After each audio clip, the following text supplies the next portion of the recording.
Welcome to AircraftPost's The Rousseau Report. I'm Dennis Rousseau. Last time we talked a little bit about the G4. Today we're going to talk about the G4SP, the successor to the G4. The G4 was replaced by the G4SP in 1993, starting with serial number 1214 and continued through 2002 with serial number 1499. From the exterior, there's no difference in the aircraft. Both have a 4,000 nautical mile range with the ability to reach Europe and northern South America nonstop, Eastern Asia with one stop. Internally, the G4SP incorporated the gross weight mod, also known as ASC 190. It was standard equipment, which increased max takeoff weight from 73,600 pounds to 75,000, which means a 2,000 pound or 10 passenger payload with full fuel. And that's versus the 600 pounds or 3 passengers that you could put with a non-ASC 190 aircraft. Another difference was the redesign of the PSUs, which provided increased cabin width and added 1 inch to the height.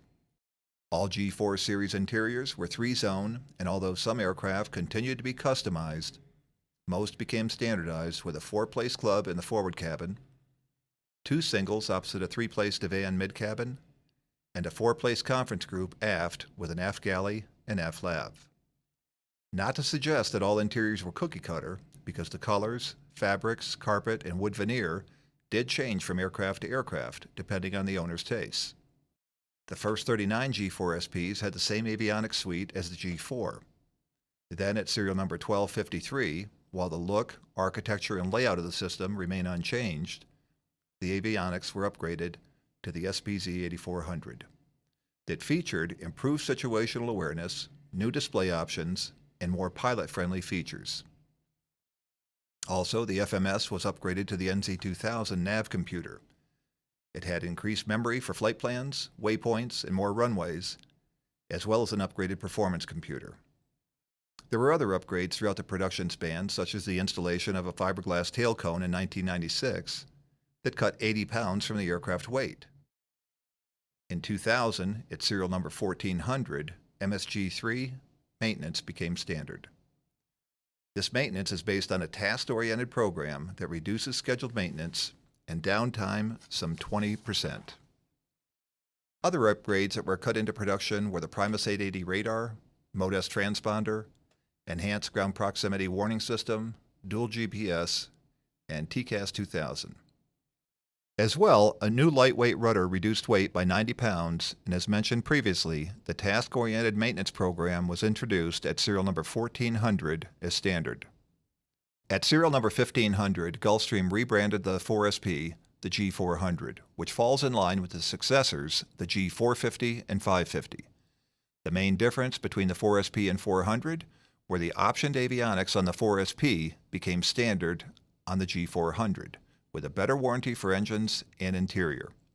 A major avionics component added as standard was head-up display that depicts the primary flight information on a drop-down screen above the left crew seat. An option that requires HUD is EVS, or Enhanced Vision System, which is an airborne system that provides an image of the scene and displays it to the pilot, in which the scene and objects in it can be better detected. As mentioned in previous sessions, and I can't emphasize it enough, aircraft are depreciating assets with a predetermined life, in that every part on the aircraft has an expiration date stamped on it. They will typically reach economic or technological obsolescence long before the aircraft quits. However, as they age, their value declines year over year, affected mostly by economic downturns, or in the case of the dot-com boom, the values increased, similar to the run-up to the 2007 financial crisis.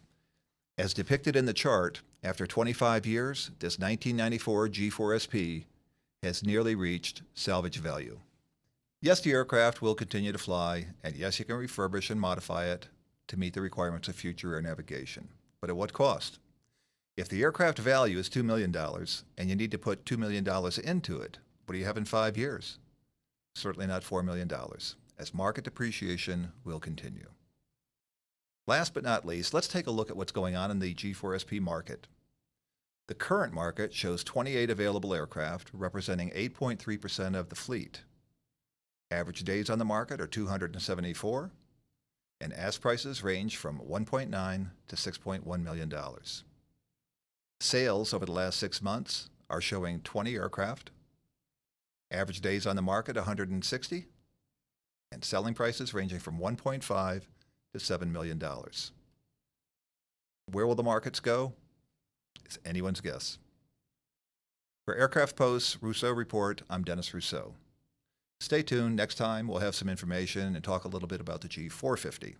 Until then, thank you.